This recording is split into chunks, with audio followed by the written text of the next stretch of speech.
Hey everyone, I'm Danielle Byington, and in this video, we're going to be covering William Wordsworth. A few quick things about his biography. He was born in and grew up around an area known as the English Lake District. So keep that in mind when you're reading about this other content in his life in which nature plays a huge role. Now, he goes on to earn a degree from Cambridge University, but the more significant part about his college experience is actually his post-college experience, his travels on foot through Europe, first in France and through the Alps. All of that really is seen in his writings in the Prelude. Um, Later in the 1700s, he meets Coleridge, and you read an excerpt from Coleridge already earlier in this class. If you are my student and you're watching this video, um, they got along really well, so well that when they would have meetings and discuss things, we could see a lot of similar linguistic patterns across their writings at that time. Uh, they're really influencing each other's writings, but they also collaborated, as in editing each other's work.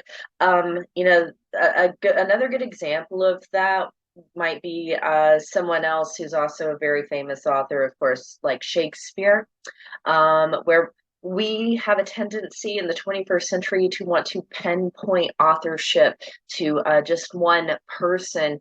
And we kind of forget about that context of history around the author, whether we're talking about writing or visual arts, or now you could include cinema as well. Um, that they had a circle of friends, their artistic circle, or just a couple of close friends who would have influenced their work. This term myth of nature, which is associated with Wordsworth. So, this is when I mentioned earlier, his being born in the English Lake District. Nature is this thing that sort of molds who he becomes. And we see that across all of his writing. Another quick little detail, Wordsworth was a poet laureate of the United Kingdom. We're going to have a couple of other poet laureates across this class as well. So you have the poem right here. Now, I have a few things I've pointed out in your bullet points. The first thing you want to pay attention to in this poem is that we are on a bridge, and we're at Westminster Bridge, which is in London. So we are in a place where it should seem as if, what on earth would this have to do with nature? We're in the middle of a big bustling city. But even in the first line, Wordsworth is telling us Earth has not anything to show more fair in this particular place. The main idea here is that we are on a human-made structure, and that is allowing this view of this early morning sight that he sees, the city, which is London. London now doth, like a garment, wear the beauty of the morning.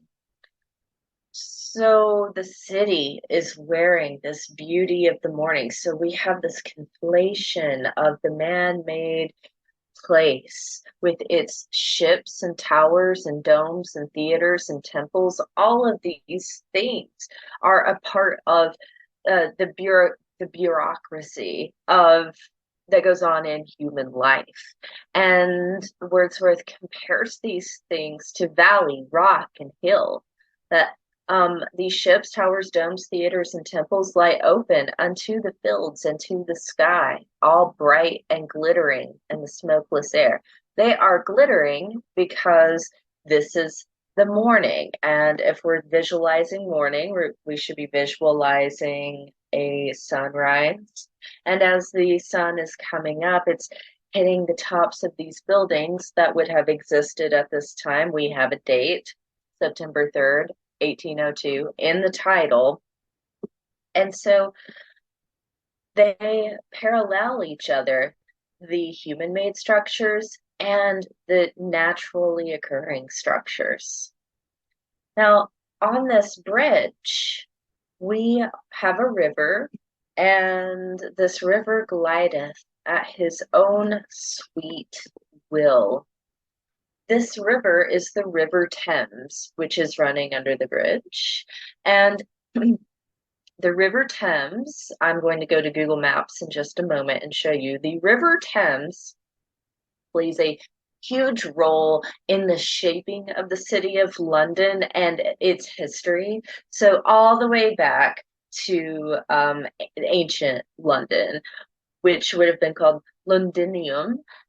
So going all the way back to about 40 or 50 Common Era, we have um, the Roman occupied Britain starting to form this city because the River Thames provided sort of transportation, passing through a major port area.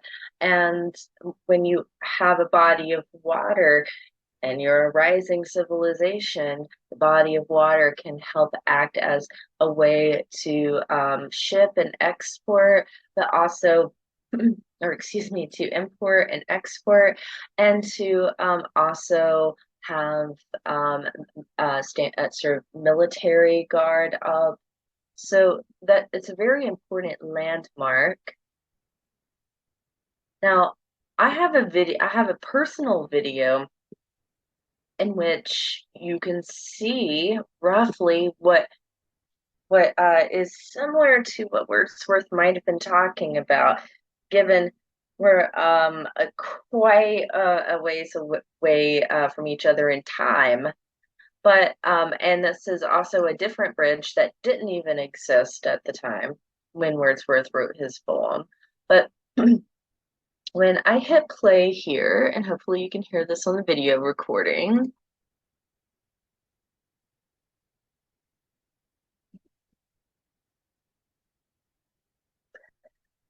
So, it's a really pretty peaceful sight. The water is just glittering along. The river glideth at his own sweet will. So you have that happening in the video. But also that very first thing, if you can hear it in the recording, you hear an alert tone. And that's an interesting parallel, or layer, I should say, beside of what we have going on in when we have the man-made structure, the bridge, allowing us to experience nature. So on this man-made structure, I was appreciating nature, appreciating the sight of the river glittering in the 9 a.m. morning in that scene. And I was also enjoying it by capturing it in a video on my phone back in 2019. And so I have the man-made bridge matter, just like Wordsworth does. And I also have a more modern matter, another layer on top of that, of recording this moment so I can remember it, so I could show it to my friends, so I could use it in a class with this poem. You might also consider one last thing here, how metaphorically the bridge functions. So think about how a bridge acts as connecting the human world to nature, but the thing that's the bridge isn't the literal bridge, but it's the poem, it's poetry, visual art, music, how those things are really sort of primitive. Archaeologists have found evidence of us practicing these sorts of things for very, very lengthy periods of time, as long as there has been evidence of human life. And so it's a bridge that kind of is always connecting who we have been to who we are and who we are becoming. Now, one quick thing to show you exactly where this Westminster Bridge is and why it's so important, I'm going to jump over. I am jumping over to Google Maps here. So here we are over here, ETSU, right there where that orange star is. Now I am going all the way over here into the UK. I am taking you into London. I'm taking you to Westminster Bridge. You already see it comes up as one of the major landmarks before I've even zoomed in very much at all. Another landmark, the London Eye, the giant Ferris wheel thing. You've probably seen that in pictures. What I am taking you to is right here, Westminster Bridge. To give you a little better imagery with the layers here. Okay, so so by the way, to have river, the River Thames that we were talking about, it looks nice and glittery in the video I showed you because the light is hitting it just right. It really is kind of gross and brown. There are some songs that talk about that, the dirty brown river. So right here, anyways, Westminster Bridge, and commenting on this site that he would have been seeing. Of course, all these things in 2023 wouldn't have necessarily been there. He probably would have actually seen a little more nature in this landscape along the river's edge. Something so you know what he might have seen. A major landmark that's here, Big Ben. Big Ben would not have been here yet when Wordsworth is writing this poem. So it's about 4 or 5 more decades before Big Ben is there, being constructed and is complete. But the rest of this, I still wanted to show you this moving picture here. And so we come around the side there, all of that of Westminster Palace, all of the tall wall structure that you are seeing. So you might have seen that in movies. It's in some major films like the Harry Potter films and James Bond films.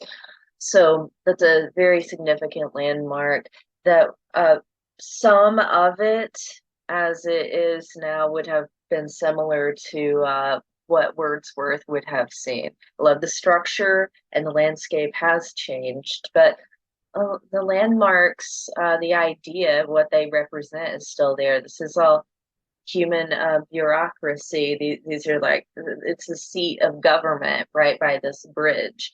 So again, with the layering of like politics and economics and such, the things that keep the train on the tracks, right, all happening while he's just kind of watching the river glideth just as time keeps going. All right, so that's it. Thank you for watching.